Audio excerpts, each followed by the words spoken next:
Hello friend, कैसे हैं आप सभी बहुत ही शानदार, बहुत ही ज़बरदस्त होंगे। तो ये आप सभी लोग कैसे हैं, एक बार कमेंट बॉक्स में ज़रूर बताइएगा। जैसा आपको पता है कि यहाँ पर जो है बिहार दरोगा भर्ती 2023 के बारे में मैं जो है आज बात करने वाला हूँ। इसके फार्म कब से ऑनलाइन हो रहे हैं। यदि आप दूसरे राज्य से हैं और आपको बिहार दरोगा में फार्म डालना है तो आप डाल सकते हैं या नहीं डाल सकते हैं। अगर डाल सकते हैं तो उसमें क्या क्या क्वालिफिकेशन आपका होना चाहिए, आपकी एज कितनी होनी चाहिए, चाहे आप बिहार के हों चाहे आप अन्य राज्य के हों। यदि आप अन्य राज्य के हैं तो वहां आप बिहार में डालेंगे तो कौन सी कैटेगरी में फाइट करेंगे, जितनी भी चीजें हैं सारी डिटेल में बताने वाला हूं। फार्म कब से स्टार्ट हो रहे हैं और इसकी लास्ट डेट कब तक है, टोटल पोस्टें कितनी थी, सारी चीजों पर यहाँ पे चर्चा करने वाले हैं। तो जो लोग चैनल पर नए आए हो सबसे पहले चैनल को सब्सक्राइब कर लें, बेल आइकन को जरूर प्रेस कर लें, क्योंकि यहाँ पर डेली अपडेट वीडियो मैं आपको देता रहता हूँ। कोई भी वैकेंसी हो, चाहे बिहार की हो, उत्तर प्रदेश की हो, मध्य प्रदेश की हो, ऑल इंडिया की कोई भी वैकेंसी हो, सबसे पहले यहाँ पर जो है अपडेट आ जाती है। ठीक है, और नीचे डिस्क्रिप्शन में लिंक दिया हुआ है ग्रुप का, उससे व्हाट्सएप ग्रुप से आप जुड़ जाइए ताकि उसमें कोई भी अपडेट रहती है तो उस व्हाट्सएप में जो है मैसेज या वीडियो के माध्यम से अपडेट कर दिया जाता है। चलिए वीडियो को स्टार्ट करते हैं, देखते हैं। बिहार दरोगा जो है पुलिस आपकी 2023 भर्ती है। फार्म आपके कब से स्टार्ट हो रहे हैं, यानी ऑनलाइन होना फार्म कब से स्टार्ट हो रहे हैं, तो यहाँ पर डेट उसकी क्या है, तो 5 ठीक है 10/2023 से फार्म स्टार्ट हो रहे हैं। ठीक है, यानी जो हमारा कल का दिन है, कल से हमारे फार्म स्टार्ट हुए थे और आज 6 तारीख है। ठीक है, और यहाँ पर देख सकते हैं कब तक फार्म आपके होंगे, तो 5/11/2023 तक आपके फार्म होने वाले हैं। ठीक है, यानी एक महीने का आपको क्या दिया जाएगा, एक महीने का समय दिया जाएगा। एक महीने के अंदर आपको फार्म यह जो है क्या करना है, यह फार्म ऑनलाइन कर देना है। अब यहाँ पे देखिए टोटल वैकेंसी कितनी है, और वो भी वैकेंसी हम जानेंगे कैटेगरी वाइज कि कौन सी कैटेगरी वाइज कितनी वैकेंसी है, सारी चीजें डिटेल में यहाँ पे जानेंगे। तो टोटल वैकेंसी की पहले बात कर लेते हैं। तो 1275 टोटल पद है, लेकिन यहाँ पर मैं ये कहूंगा कि ये पद अभी बढ़ भी सकते हैं, ये पद अभी बढ़ सकते हैं, क्योंकि यहाँ पर मेंशन किया हुआ था कि ज्यादा पदों की, लेकिन जो है पद कितने हैं, पद कम आए हैं, तो यहाँ पर पद बढ़ भी सकते हैं। अब यहाँ पे देखते हैं कैटेगरी वाइज कितने भी यहाँ पर कितने कितने पद हैं। तो यूआर की बात करते हैं तो यूआर के जो है 441 पद यहाँ पे बताए गए हैं। ईडब्ल्यूएस की बात करते हैं तो 100 जो है यहाँ पे 11 पद बताए गए हैं। बीसी की यदि हम बात करते हैं तो 107 पद यहाँ पर बताए गए हैं। ईबीसी की यदि हम बात करते हैं तो 238 पद इसके बताए गए हैं। तो ये हमारे कैटेगरी वाइज है, बाकी भी और भी कैटेगरी है तो उनके बारे में भी चर्चा करेंगे। अब यहाँ पे देखिए एससी की बात करते हैं तो एससी के कितने पद निकलने वाले हैं, तो 275 पद आपके एससी के हैं। एसटी की यदि हम बात करते हैं तो 16 पद आपके एसटी के हैं। और बीसी जो फीमेल की बात करते हैं तो इनके कितने हैं, तो 82 पद इनके निकलने वाले हैं। और 1275 में से टोटल बता रहा हूँ 1275 किस तरीके से बनेंगे, तो कैटेगरी वाइज जब जो पोस्टें हैं इनको जब ऐड करेंगे तब हमारा कितना बन जाएगा, तो हमारा 1200 जो है 75 बन जाएगा। ठीक है, ट्रांसजेंडर की बात करते हैं तो कितनी पोस्टें हैं, तो यहाँ पर मात्र 5 यहाँ पे पोस्टें हैं। ये हमारे जो है कैटेगरी वाइज पोस्टें हो गई। अब यहाँ पे बात करते हैं कि इनको जो है हमको फार्म ऑनलाइन करना है, तो उसके लिए फीस की हमको कितनी जरूरत होगी, कितने रुपए फीस कटेगी, तो 700 रुपए फीस कटने वाली है। ठीक है, ये हमारा क्लियर हो गया। चलिए अब आगे देखते हैं। देखिए क्वालिफिकेशन की यदि हम बात करें, क्वालिफिकेशन क्या ले रहे हैं, तो यहाँ पर देखिए आपको बिहार जो है दरोगा में फार्म डालना है, सही में जो है फार्म डालना है, तो यहाँ पर सिर्फ आपका क्या होना चाहिए, आपका जो है ग्रेजुएशन यदि है तब आप क्या कर सकते हैं, तब इस फार्म को आप अप्लाई कर सकते हैं। ग्रेजुएशन कब होगा, जब आपका इंटर हो जाएगा तभी उसके बाद ही आपका ग्रेजुएशन होगा। कोई भी सब्जेक्ट से हो तब भी आप डाल सकते हैं, सब्जेक्ट चाहे जो हो। और यहाँ पर एक चीज और ध्यान रखिएगा, आपके ग्रेजुएशन में कितने भी परसेंट नंबर हो, ये नहीं हम कह रहे हैं कि 50 से ज्यादा हो, 60 से ज्यादा हो, 30 से ज्यादा हो, 40 से ज्यादा हो, कितने से कितने भी आपके नंबर हो, बस आप ग्रेजुएशन में पास हो और इसको क्या कर सकते हैं, अप्लाई कर सकते हैं। अब यहाँ पे देखिए, और यहाँ पे एक चीज ध्यान रखें कि अन्य राज्य के जितने भी बच्चे हैं, जितने भी बच्चे अन्य राज्य के हैं वो किस में फाइट करेंगे, तो उनको डालना किस में चाहिए, तो यहाँ पर देखिए यूआर में डालना चाहिए। यूआर में डालना चाहिए क्योंकि यहाँ पर उनको पोस्टें भी ज्यादा मिल जाती हैं। जैसे कोई बच्चा कहाँ का, उत्तर प्रदेश का है या आपका एमपी का है, तो उसको फार्म किस में डालना चाहिए, तो वो फार्म जो है यूआर में डालेगा, क्योंकि यहाँ पर जो ज्यादा पॉजिटिव भी देखने को मिल जाती हैं। और ये बात आप सभी को पता है, यदि आप अन्य राज्य से हैं तो यदि आप दूसरे राज्य में फार्म डाल रहे हैं तो आप कहाँ कौन सी कैटेगरी के अंतर्गत काउंट होंगे, तो जर्नल कैटेगरी के अंतर्गत काउंट होंगे। लेकिन जो बच्चे अपने राज्य में भी कौन सी कैटेगरी में आते हैं, जर्नल में आते हैं, और वो जो है उनके लिए बहुत अच्छी बात है, क्योंकि वो अपने राज्य में भी जर्नल कैटेगरी में आते हैं और उनको दूसरे राज्य में यदि फार्म डालना है तो उसमें भी कौन सी कैटेगरी में आएंगे, तो उसमें भी जो है जर्नल कैटेगरी में आएंगे। ठीक है, तो चलिए अब आगे देखते हैं। कहाँ पे थे, एज की बात कर रहे थे, तो यहाँ पे देखिए एज, तो यहाँ पर देखिए यूआर मेल की हम बात करते हैं तो इसकी एज कितनी होनी चाहिए, तो 20 से जो है 37 वर्ष यूआर मेल की जो है एज होनी चाहिए। वहीं फीमेल की हम बात करते हैं तो फीमेल की कितनी होनी चाहिए, तो 20 से 40 वर्ष जो है फीमेल की एज होनी चाहिए। ईबीसी की हम बात करते हैं तो 20 से 40 वर्ष इसकी एज होनी चाहिए, ठीक है। और यहाँ पर एससी एसटी फीमेल की बात करते हैं, फीमेल आपके बिहार की हम बात कर रहे हैं, बिहार में फीमेल आपकी कोई भी कैटेगरी की हो, चाहे वो एससी की हो, चाहे वो एसटी की हो, चाहे वो ईबीसी की हो या आपके यूआर की हो, कोई भी कैटेगरी की फीमेल हो, वो कौन से उसकी जाति मतलब कितनी एज उसकी रहने वाली है, जाति कोई भी हो। तो यहाँ पर देखिए 20 से 42 वर्ष जो है रहने वाली है, इसको अच्छी तरीके से ध्यान रखना है, ठीक है।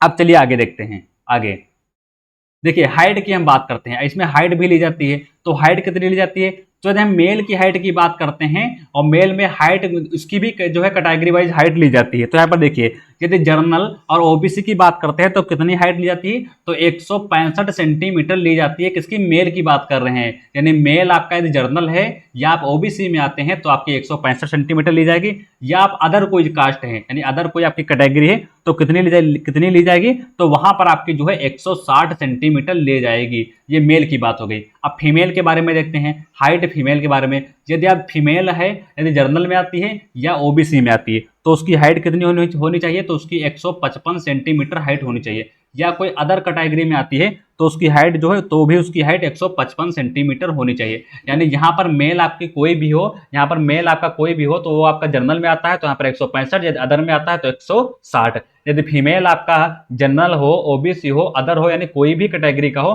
तो उसकी हाइट कितनी ली जाएगी, तो 155 सेंटीमीटर फीमेल की हाइट ली जाएगी। तो ये हमारी हाइट की बात हो गई। अब यहाँ पर देखते हैं, अब यहाँ पर चेस्ट के बारे में देखते हैं और रनिंग के बारे में देखते हैं और हाई जंप के बारे में देखते हैं। तो यहाँ पर देखिए चेस्ट की जब हम बात करते हैं तो यहाँ पर आप सभी को पता है केवल मेल का चेस्ट लिया जाता है, फीमेल का चेस्ट नहीं लिया जाए। तो मेल की जब हम बात करते हैं तो जर्नल की बात करेंगे और किसकी बात करेंगे, और ओबीसी की बात करेंगे।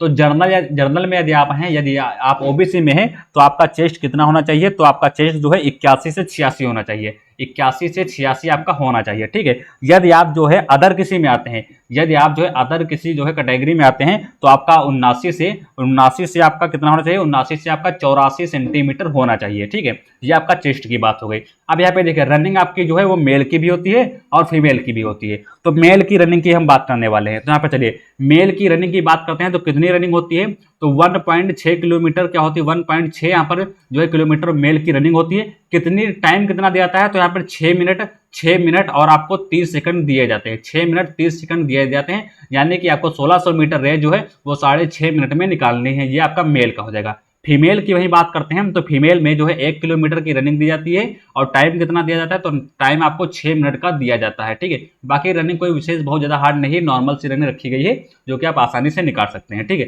अब यहाँ पे देखिए हाई जंप की हम बात करते हैं। हाई जंप चाहे आपका मेल हो या आपका फीमेल हो, तो हाई जंप मेल के लिए कितनी रखी गई है, तो जो है 4 फीट, यहाँ पर 4 फीट जो है रखी गई है मेल के लिए हाई जंप। अब वहीं पर हम फीमेल की बात करते हैं तो फीमेल की जो है आपकी 3 फीट रखी गई है। तो ये आपकी हाई जंप की बात हो गई। अब यहाँ पे आपको सभी को पता है कि रनिंग भी होता है, हाई जंप भी होती है, तो यहाँ पे लॉन्ग जंप भी यहाँ पर होगी। तो यहाँ पे देखिए लॉन्ग जंप की हम लॉन्ग जो है जंप की हम बात करते हैं तो चाहे आपका मेल हो या आपका फीमेल हो। यदि मेल आप हैं तो आपको जो है 12 फीट आपको जो है कूदना पड़ेगा या 12 फीट कूदना पड़ेगा, और ठीक है मेल की हम बात कर रहे हैं। यदि आप फीमेल हैं तो आपको 9 फीट आपको कूदना पड़ेगा, ठीक है। अब कोई जो लॉन्ग जंप है ये बहुत ही ज़्यादा नहीं है, 9 फीट आसानी से कूद सकते हैं आप। गोला फेंकेंगे, यहाँ पे देखिए गोला भी यहाँ पर फेंकाया जाता है, तो चाहे मेल हो चाहे फीमेल हो दोनों को गोला फेंकना पड़ेगा। तो मेल की यदि बात करते हैं तो 16 पाउंड का उनको गोला दिया जाएगा। कितना, तो 16 पाउंड का उनका गोला दिया जाएगा। ये आपका मेल का हो गया। और फीमेल की यदि हम बात करते हैं तो फीमेल को भी कितना होगा, तो फीमेल को भी आपका 12 से 10 यानी 12 पाउंड का हो सकता है या आपका 10 पाउंड का हो सकता है, ठीक है। और फेंकना कितना होगा, तो फेंकना आपको 10 फीट होगा, 10 फीट आपको फेंकना होगा, 10 फीट आपको फेंकना होगा, ठीक है। आपको 12 पाउंड का गोला दिया जाएगा, आपको 10 फीट फेंकना होगा। और मेल की बात करते हैं तो 16 पाउंड का आपको गोला दिया जाएगा, फेंकना कितना होगा, तो फेंकना आपको 16 फीट ही पड़ेगा, ठीक है। तो ये हमारा गोला फेंक हो गया। यहाँ पर देखिए यदि आप गए वहां पर गोला आपने क्या किया, 16 से ज़्यादा फेंक दिया है, यानी 18 फीट वहां पे फेंक दिया, ठीक है। तो आप सोचेंगे कि यदि आप इसके नंबर आपके अलग से काउंट हो गए, तो इसके नंबर आपके अलग से काउंट नहीं होने वाले हैं। आप 16 फीट ही फेंकिए, ठीक है। 16 फीट से आप चाहे जितना भी ज़्यादा फेंक देंगे लेकिन आपके नंबर अलग से काउंट नहीं होंगे, जितने नंबर मिलने होंगे आपको उतने ही मिलने वाले हैं, ठीक है। चलिए बिहार एसआई सिलेक्शन प्रोसेस के बारे में बात करते हैं। अब आपका सिलेक्शन किस तरीके से होगा, तो सबसे पहले आपका क्या होगा, सबसे पहले आपका प्री एग्जाम होगा, फिर आपका मेंस एग्जाम होगा, फिर आपका डीवी होगा यानी डॉक्यूमेंट्स वेरिफिकेशन होगा, फिर यहाँ से आपका क्या होगा सिलेक्शन हो जाएगा। आप सभी को पता है प्री का एग्जाम एक होता है और मेंस के एग्जाम आपके दो कराए जाते हैं। मेंस के एग्जाम आपके दो कराए जाते हैं। अब यहाँ पर ना चीजें बारी बारी से समझेंगे कि प्री में हमारी कौन कौन से सब्जेक्टिव पूछी जाती हैं और मेंस में हमारी कौन कौन से सब्जेक्टिव पूछी जाती हैं। ठीक है, सारा चीज यहाँ पर क्लियर करेंगे। चलिए, आप सभी को पता है पोस्टें कितनी थी, तो पोस्टें आपकी 1275 टोटल पोस्टें यहाँ पे थी। अब चलिए बात करते हैं, सबसे पहले हमने आपको बताया कि सबसे पहले आपका प्री का एग्जाम होगा, प्री को पास करना पड़ेगा तभी आप मेंस में बैठ पाएंगे। चलिए हम प्री से स्टार्ट करते हैं। अब आपका प्री एग्जाम होगा, कितने क्वेश्चन प्री एग्जाम में पूछे जाएंगे, तो 100 क्वेश्चन आपके प्री एग्जाम में पूछने जाने वाले हैं। कितने नंबर का आपका पेपर होगा, तो 200 नंबर का आपका पेपर होगा, 200 मार्क का आपका नंबर का पेपर होगा, इसको ध्यान रखना है। टाइम आपको कितना दिया जाएगा, तो टाइम आपको जो है 2 घंटे आपको टाइम दिया जाएगा, 2 घंटे में आपको पेपर करना पड़ेगा, 100 क्वेश्चन आपको करने पड़ेंगे। सब्जेक्ट की बात करते हैं तो आपकी जीएस पूछी जाती है और यहाँ पर आपकी जो है सीई पूछी जाती है। ठीक है, ये सब्जेक्ट आपके पूछी जाती हैं। बाकी जब इसका जो सिलेबस जारी हो जाएगा तो हम अलग से एक वीडियो बनाकर जो है डाल देंगे जिसमें आपको केवल बिहार एसआई की सब्जेक्ट के बारे में बताया जाएगा। ठीक है, यहाँ पर आप और एक चीज देखिए कि प्री एग्जाम में आपको कितना पास करना पड़ेगा, तो प्री एग्जाम में जो है 20 गुना बच्चे पास किए जाएंगे। प्री एग्जाम में 20 गुना बच्चे पास किए जाएंगे। अब यहाँ पे एक चीज को ध्यान रखिएगा, हमने पहले ही बताया था टोटल पोस्टें कितनी हैं, तो जो है टोटल पोस्टों की संख्या कितनी है, तो 1275 कुल पोस्टें हैं और पास कितने गुना करेंगे, तो प्री एग्जाम में 20 गुना पास करेंगे। यानी 1275 को हम गुणा करते हैं 20 से, तो लगभग जो है 25,500 लड़के जो है पास करेंगे। किसमें, प्री में। प्री में कितने लड़के पास करेंगे, तो 25,500 के लगभग में जो है बच्चे पास करे जाएंगे। तो ये जो हमारा 25,500 बच्चे हैं ये किस में बैठेंगे, तो ये हमारे बैठेंगे भाई मेंस में, क्योंकि हमने आपको अभी बताया था कि प्री के बाद आपका मेंस का पेपर होगा। और हमने ये भी बताया था कि मेंस की आपकी 2 शाखाएं होती हैं, 2 तरीके से आपका पेपर होने वाला है। पहला क्वेश्चन जो आपका पहला पेपर जो आपका होगा उसमें क्वेश्चन कितने पूछे जाएंगे, तो पहले वाले पेपर में आपको क्वेश्चन आपके कितने पूछे जाएंगे, तो पहले वाले पेपर में आपके क्वेश्चन 100 पूछे जाएंगे। ठीक है, क्वेश्चन कितने पूछे जाएंगे, 100 क्वेश्चन आपके पूछे जाएंगे। कितने नंबर का आपका पेपर होगा, तो आपका 200 नंबर का पेपर होगा। इसमें सिर्फ आपकी जो है कुछ एक ही सब्जेक्ट पूछे जाते हैं, हिंदी वगैरह के बारे में इसमें पूछा जाता है। ठीक है, टाइम की बात करते हैं तो टाइम हमने आपको पहले बताया था कि 2 घंटे आपका टाइम रहने वाला है, सेम रहेगा। और यहाँ पर एक चीज ध्यान रखिएगा, निगेटिव मार्किंग आपकी 0.2 की निगेटिव मार्किंग रहती है और आपकी जो है प्री की भी जो निगेटिव मार्किंग रहती है कितनी, तो 0.2 आपके प्री की भी निगेटिव मार्किंग रहती है, यानी 1/5 जो है प्री की भी निगेटिव मार्किंग रहती है। तुक्का लगा सकते हैं आप, तुक्का आराम से लगा सकते हैं। यदि आपको पता है 4 ऑप्शन दिए हुए हैं, यदि आपको पता है कि 2 जो है ये ऑप्शन नहीं होंगे, तब आप आसानी से तुक्का लगा सकते हैं, कोई डरने की बात नहीं है। ठीक है, यहाँ पर जो आपका है इसमें भी आपका क्या होगा, इसमें भी आपकी जो है 0.2 की निगेटिव मार्किंग होगी। ये आपका पहला पेपर होगा मेंस का, इसमें आप पास हो जाएंगे। इसमें कितने गुना पास करेंगे, तो इसमें मान के चलिए कि इसमें जो है 6 गुना के समथिंग में इसमें पास कर दिए जाएंगे। ठीक है, अब यहाँ पर देखिए अब आपका फाइनल स्कोर क्या बनाएगा, तो फाइनल स्कोर जो है आपका जो मेंस का पेपर जो सेकंड वाला है ये आपका फाइनल स्कोर बनाएगा। इसमें दूसरे वाले पेपर में कितने क्वेश्चन पूछे जाएंगे, तो दूसरे वाले पेपर में आपके 100 क्वेश्चन पूछे जाएंगे। कितने नंबर के होंगे, तो 200 नंबर के आपके जो है 100 क्वेश्चन पूछे जाएंगे। टाइम आपको वही मिलने वाला है, 2 घंटे ही टाइम आपको मिलने वाला है। इनमें कौन कौन सी सब्जेक्टें पूछी जाएंगी, तो यही पेपर आपका मेन रहता है जो आपका मेरिट बनाता है, इसलिए यही फाइनल आपका हो जाएगा। तो इसमें जीके पूछी जाएगी, साइंस पूछी जाएगी, मैथ पूछी जाएगी और आपकी रीजनिंग पूछी जाएगी। इसी को आप यदि आप पास करेंगे तो आप क्या हो, तो आपका जो है डॉक्यूमेंट वेरिफिकेशन होगा, फिर वगैरह मेडिकल वगैरह जो है बारी बारी से आपका होता रहेगा। मेन आपका यही रहेगा जो आपका क्या बनाएगा, जो आपका मेरिट बनाएगा। ठीक है, तो इसको ध्यान रखना है। निगेटिव मार्किंग भी यहाँ पर इसमें है, 0.2 की निगेटिव मार्किंग रखी गई है, इसको अच्छी तरीके से ध्यान रखना है।